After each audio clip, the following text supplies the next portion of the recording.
All right, let's dive right in. Today, we're exploring one of the most incredible rags to riches stories in modern history. We're looking at a boy born into just crushing poverty, facing seemingly impossible odds, who would eventually forge himself into an absolute global icon. We're unpacking the raw, unfiltered source material, detailing the hero's journey of Cristiano Ronaldo. And look, this isn't just an explainer about football, it's really a deep dive into resilience, obsession, and the sheer power of human will. To really understand him, we have to go right back to the very beginning. Ronaldo's mother, Dolores, was so overwhelmed by financial despair that she actually attempted to induce a miscarriage. They simply couldn't afford another mouth to feed. And when a doctor refused to help her, she drank dark, boiled beer and ran through the streets of their island, literally hoping to stop him from coming into the world. But, as the source material beautifully notes, destiny had other plans. Despite those desperate efforts, the boy who they tried to erase was born anyway. So that brings us to Section 1, starting in poverty, the Madeira years. Born on February 5, 1985, his childhood was defined by severe deprivation. Picture this. He grew up in a tiny house without any electricity, sharing a single room with his 3 siblings under a tin roof that leaked every time it rained. But the poverty wasn't just physical, right? It was deeply emotional. His father, José Diniz, had been forced into military service in Angola, returning with profound psychological trauma from the horrific conditions of that war. Unable to cope, and with the Portuguese economy crashing, his father spiraled into severe alcoholism, which left a massive, echoing void in the household. And this childhood brilliantly illustrates the foundation of his psychology. Get this, he was originally known as the crybaby. He would literally fall to the ground and weep if his teammates couldn't keep up with him.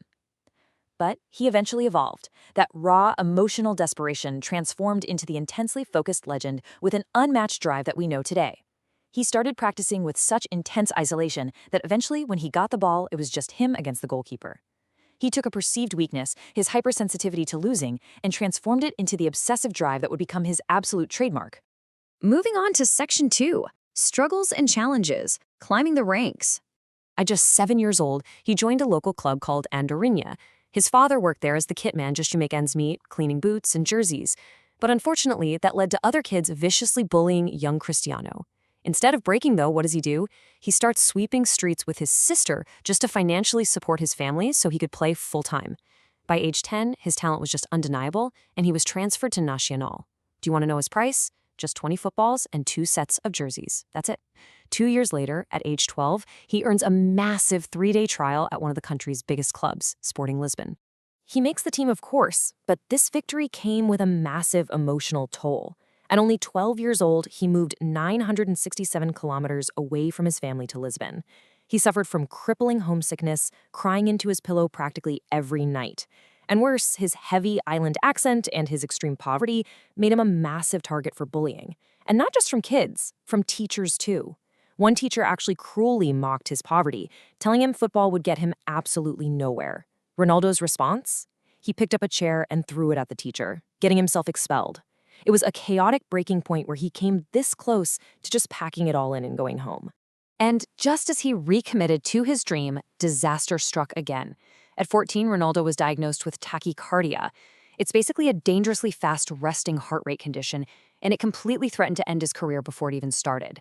The doctors told him his playing days might be over forever.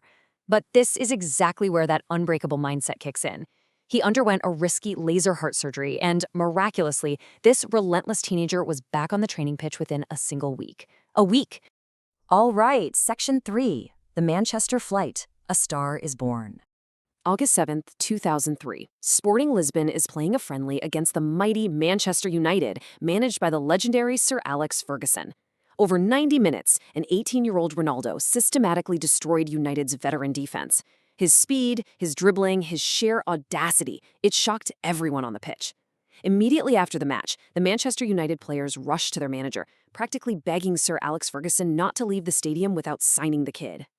And that urgency led directly to a historic sum, over $2 million, which was a record-breaking fee at the time for a teenager. He was whisked away to England overnight, transforming instantly from a boy who had absolutely nothing into one of the richest teenagers in the sport. But Sir Alex Ferguson didn't just give him money. He handed him the legendary number 7 jersey. That's the shirt worn by absolute icons like George Best and David Beckham. The pressure was immense. But Ronaldo handled that immense pressure by forging what we're going to call the united mindset. He didn't shrink. He walked into a dressing room full of world-class, hardened veterans like Ryan Giggs and Paul Scholes and boldly declared he would become the best player in the world. And then, he actually backed it up. He arrived at training before anyone else, dripping in sweat before the official sessions even started.